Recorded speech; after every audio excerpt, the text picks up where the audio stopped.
Once upon a time, in a quirky little town, lived a girl named Lauren and a boy named Stephen. They were best friends and loved exploring spooky places. One sunny afternoon, they stumbled upon an old, creaky house at the edge of the town. It looked like it hadn't been touched in years, covered in vines and mystery.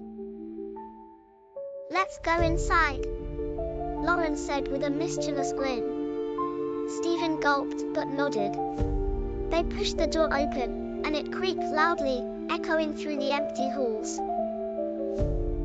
Inside, the house was filled with cobwebs and dusty furniture. Suddenly, they heard a faint giggle. "Did you hear that?" Stephen whispered, eyes wide. Lauren nodded, her curiosity piqued.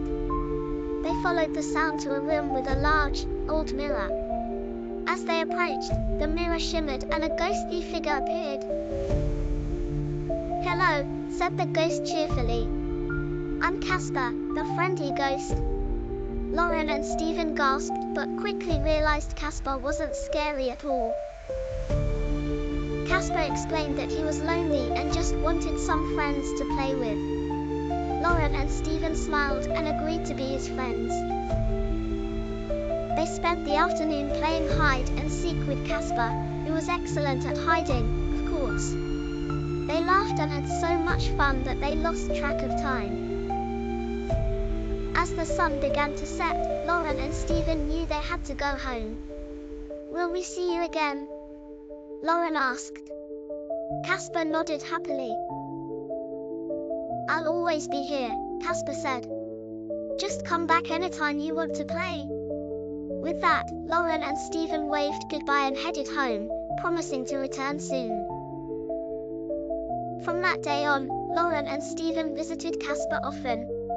They had many adventures together, exploring the old house and discovering its secrets. One day, they found a hidden door in the attic. Behind it was a treasure chest filled with old toys and games. "This must have been Casper's," Stephen exclaimed. They brought the toys to Casper, who was overjoyed. "I thought I'd lost these forever," he said, his ghostly face lighting up with happiness.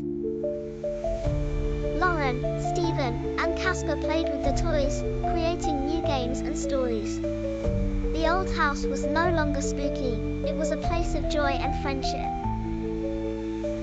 Years passed, and Lauren and Stephen grew up, but they never forgot their ghostly friend. They often told stories of their adventures with Casper to their own children. And so, the legend of the friendly ghost and his two brave friends lived on, bringing smiles and laughter to generations.